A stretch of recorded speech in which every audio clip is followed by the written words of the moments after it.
오늘 기본적으로 이 관통하는 주제는 산타랠리에 관한 이야기예요. 참 많은 분들이 궁금해하실 것 같기도 해요. 왜 산타랠리가 일어나는 거고, 왜 뉴욕 증시는 산타랠리가 오지만 우리는 여기에 해당이 되지 않는가? 이런 것들을 좀 자세하게 오늘 알아볼 텐데, 가장 먼저 이 로이터 영상부터 차근차근 봐야겠죠. 로이터 영상 먼저 보도록 하겠습니다. 우선 저희 지금 이게 나온 게요. 제목부터 봐야겠죠. Wall Street ends higher on gains by most mega caps. 말 그대로 얘가 지금 언제 나온 거냐면 2024년 12월 우리 시간으로 24일 나온 건데요. 잘 아셔야 되는 게 23일 현지 시각 23일 월요일 마감 증시 관련된 영상입니다. 그러니까 월요일을 기준으로 지금 월요일 시장을 마감하는 내용이라는 거 보시면 되겠고요. 이 제목, 기사 제목은 뭐 말 그대로 대형주 강세에 힘입어서 월가 주요 지수가 강세로 마무리가 됐다. 이 정도로 알고 바로 영상 보도록 할게요. Wall Street's main indexes closed higher on Monday thanks to gains in many of the Magnificent Seven tech stocks. The Dow ticked up more than 0.1%. The S&P 500 여기까지는 매그니피센트의 강세 덕에 상승 마감했다. Meta Platforms, Nvidia, and Tesla all closed higher, with Google parent Alphabet also in positive territory. 네, 여기까지도 그냥 뭐 다우지수는 0.1% 이상, S&P 500 0.7% 이상, 그리고 나스닥 지수가 1% 가까이 상승 마감했다. 메타랑 엔비디아, 테슬라도 다 상승 마감했고, 또 여기서 좀 굉장히 흥미로운 표현이 구글의 모회사 알파벳도 상승세로 마감했다. 그런데 여기서 모회사를 뭐라고 했나요? parents. 여기도 똑같이 그냥 부모 회사라고 합니다. parents라는 이 표현을 썼다는 거 한번 알아두면 좋을 것 같고요. 다음으로 또 계속해서 보도록 하겠습니다.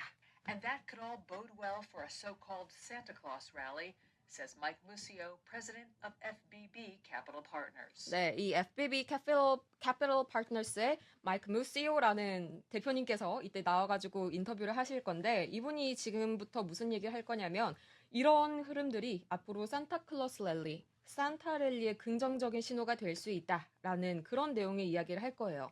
그러면은 우선 이 산타랠리 이전의 미장 차트 흐름 한번 복기를 해봐야겠죠. 제가 한번 차트 흐름 가져와 봤는데요.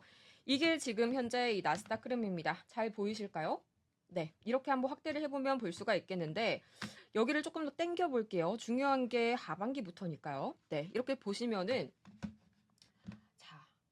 이 정도 이렇게 나스닥 너무 우리 시장이랑은 참 흐름이 다른 것 같아서 한편으로는 좀 마음이 좀 쓰라린 것 같기도 하고 한편으로는 미국이라도 좀 잘 가줘서 다행이다 뭐 이런 생각까지 현재 들고 있네요. 자, 지금부터 이 나스닥 흐름 보자면요. 이 지난 7월이죠. 7월 이후에 엔캐리 청산 이후로 잠깐 이렇게 흔들리는 모습 나와주더니 그래도 이후로 견조한 흐름 계속해서 보여주고 있는 모습이 좀 확인이 되죠. 또 이번에도 잠깐 한번 떨어졌습니다. 뭐 때문이었죠? FOMC 때문이었죠. 그래도 다시 한번 견조하게 반등 흐름 주고 있는 나스닥. 이 거래량도 보시면요. 상당히 좀 탄탄하게 잘 유지가 되어주고 있어요. 우리나라랑은 굉장히 좀 비교가 많이 되는 그런 흐름 보여주고 있는데 그럼 과연 이 연말 산타랠리는 왜 발생을 하는 것이냐? 지금부터 이 마이크 무시오 대표님이 하시는 말씀 한번 들어볼게요. I think one of the causes of this every year is let's go with some general optimism for a new year and new resolutions, prosperous new year for everybody. At the same time, there's probably a little bit of window. 자, 그 다음에 이 첫 번째 이유로 이렇게 말씀을 하셨어요. 이런 현상이 매년 반복되는 이유 중에 하나는 제가 지금 이 대본을 살짝 가져와 봤는데 Some general optimism for a new year. 신년의 이런 새로운 해에 따른 낙관주의. 일반적으로 우리가 이제 새해가 다가오면 잘 될 거야. 이런 기본적인 낙관주의가 어느 문화권을 가든 다들 가지고 있죠. 또 거기에 이어서 또 뭐 새해 그리고 새로운 다짐들 그리고 누구나 다 잘 될 거야 뭐 이런 거에 대한 그런 낙관주의.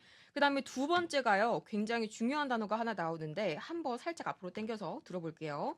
A little bit of window dressing happening on the ends of the calendar year where people are positioning their portfolios to own a little bit more of some things, a little bit less of others, and if that window dressing is leading you into big cap stock. 들으셨어요, 여러분? 윈도우 드레싱이란 단어. 이 윈도우 드레싱이 또 굉장히 중요한 단어인데요. 윈도우 드레싱이 무슨 뜻이냐? 여기서 윈도우는요, 우리가 쇼윈도우 할 때 그 윈도우랑 비슷하게 보면 됩니다. 우리가 보통 쇼핑몰 같은 데 가면은 쇼윈도우에 되게 예쁘게, 화려하게, 눈에 띄게 굉장히 디스플레이를 예쁘게 꾸며놓잖아요. 그것처럼 약간 보여주기식 거칠에 원래는 이런 뜻을 가진 관용적인 표현인데요. 이게 주식시장에서 윈도우 드레싱은 말 그대로 보통 증권사에서 이제 운용하는 그런 펀드 같은 그런 상품들의 수익성을 좋아 보이게 하기 위해서 단기적으로 좀 종목들의 어떤 주가를 끌어올리는 행위를 우리가 윈도우 드레싱이라고 합니다. 그래서 보통은 이 펀드 보고서를 내기 몇 주 전부터 좀 작업에 들어가기 시작하는데 분기말이나 반기말, 특히 연말에 주로 많이 발생이 되겠죠. 뭐 당연히 실적이 좋은 종목은 대량 매수해서 주가를 올리고 실적이 안 좋은 종목은 처분을 해서 이렇게 실적이 더 좋아 보이게 수익률이 좋아 보이게 만드는 게 이 윈도우 드레싱을 하는 목적이겠죠. 자, 그래서 그 다음 문장 계속해서 들어볼게요. Then, that are weighted a little bit more in the indices, you'd expect to see a little bit of a pop. 네, 이렇게 해서 이 윈도우 드레싱을 통해서 이 빅테크 대형주로의 어떤 자금 흐름이 유입이 된다면 대형주로의 비중을 더 늘리게 된다면 당연히 지수가 상승할 것이다라고 말을 하는 건데 여기서 중요한 건 또 특히나 최근 연말에는 빅테크들의 흐름이 좋았었죠. 잠깐 이제 좀 트럼프 트레이딩이 한창 유행을 했을 때는 중소형주들이 흐름이 좋았지만요. 요즘엔 또 그렇게 중소형주들 러셀 2000 지수 죄송해요. 이 러셀 2000 지수 관련해가지고 흐름이 좋지가 않았었거든요. 그래서 어쨌든지 간에 특히나 이런 윈도우 드레싱이 요즘 같은 장세에서는 특히나 이 지수를 끌어올릴 여력이 충분하다라는 점까지 지금 저희 대표님께서 말씀을 해주셨고요. 또 이 무시호 씨가 말씀을 해주신 기관 수급적인 측면 이외에도 개인 수급적인 측면이 또 있어요. 그게 어떤 거냐면은 미국에서 연말은 이제 연금 납입 수요가 증가하는 시기입니다. 우리나라에서도 마찬가지로 좀 소득공제 혜택을 받기 위해서 납입 한도를 거의 12월에 싹 다 채워버리는 경우들이 흔하잖아요. 이것 때문인데 미국도 마찬가지로 좀 이렇게 세금 혜택을 받기 위해서 연금 납입이 연말에 크게 몰리는 경우들이 많아요. 그렇기 때문에 이 시장의 대기 자금이 높게 유지가 되다가도 12월쯤 가서는 비교적으로 적극적으로 매수하는 경향이 강해지는 거죠. 그래서 이렇게 뭐 기관의 수급적인 측면도 있겠지만 개인의 수급적인 측면에서도 이 산타랠리에 대한 기대감이 높아진다. 그게 그런 기대감이 다시 한번 증시를 들어 올리고 이런 식으로 산타랠리가 매년 미국 증시에서 발생이 된다. 이렇게 한번 내용이 끝났고요. 이어지는 내용들은 이제 관련 이슈들, 이 산타랠리 이전에 그 관련 개별주 이슈들을 좀 로이터에서 말을 해주고 있는데 이게 온고잉 이슈라서 제가 또 하나하나 자세하게 분석을 해봤어요. 우선 첫 번째는 퀄컴 이슈입니다.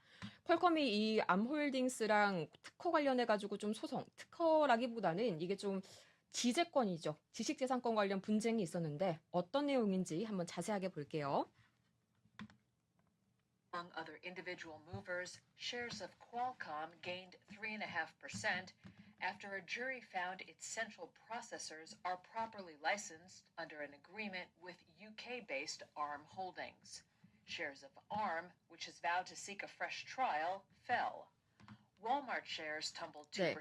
여기서부터는 이제 월마트 이야기니까요. 좀 이따가 얘기를 해보고요. 이게 무슨 내용이냐. 이 퀄컴이요. 이날 월요일 기준으로 3.5% 상승 마감을 했다고 합니다. 이 영국의 암홀딩스와의 계약에서 이 센트럴 프로세서가 적절하게 라이선스 됐다는 벨심 원단의 판결을 받고 난 후에 이게 상승 모멘텀으로 작용을 했다. 이런 얘기인데요. 암홀딩스는 이거를 좀 받아들이지를 못했어요. 물론 지금 오늘 촬영한 날이요. 26일입니다. 26일 목요일 기준으로 이 간밤은 아닙니다. 왜냐면은 어제가 성탄절이었으니까요. 미국 증시가 쉬었겠죠. 24일 전거래일 암홀딩스는 올랐지만 이날 23일 기준으로 암홀딩스는 내렸거든요. 이게 암홀딩스가 재판 결과에 불복을 해가지고 뭐 우리나라 말로 하면 뭐 항소를 하겠다 아니면은 다시 한번 재심 청구를 하겠다 좀 이런 입장을 밝혔어요. 어쨌든지 간에 이게 어떤 내용인지를 한번 기사를 제가 가져와 봤습니다. 자세하게 볼게요.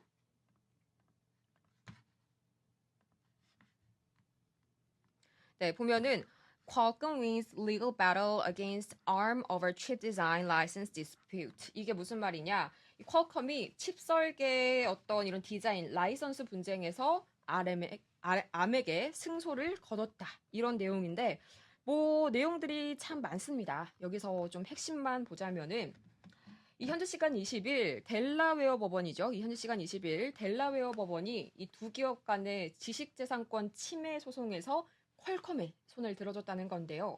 무슨 내용인지 핵심을 좀 보자면요.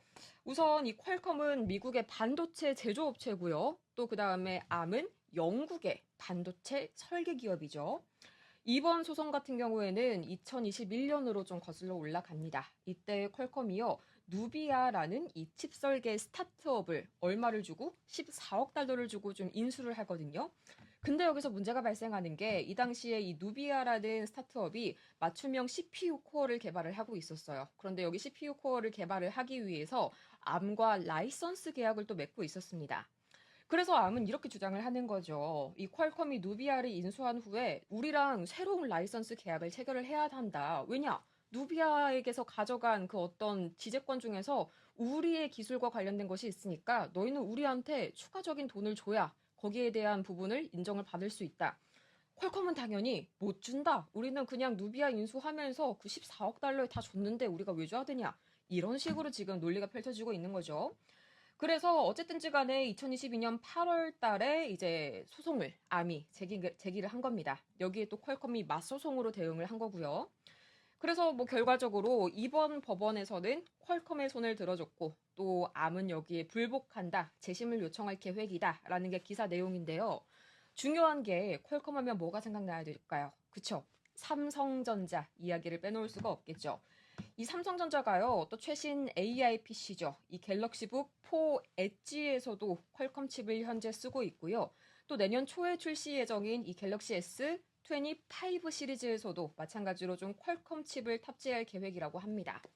정말 다행히도 이번에 좀 퀄컴이 승기를 잠시나마 가져갔기 때문에 당분간은 칩 수급에 큰 차질이 없을 것으로 보이는데 어쨌든지 간에 완전히 끝난 이슈는 아닙니다. 아까도 말씀을 드렸지만 암쪽에서 재심을 청구를 한다고 했기 때문에 장기적으로 갔을 때 이 퀄컴의 칩 수급이 어떻게 될지는 이 여러분들께서도 관심을 가지고 좀 주의 깊게 살펴보셔야겠고요.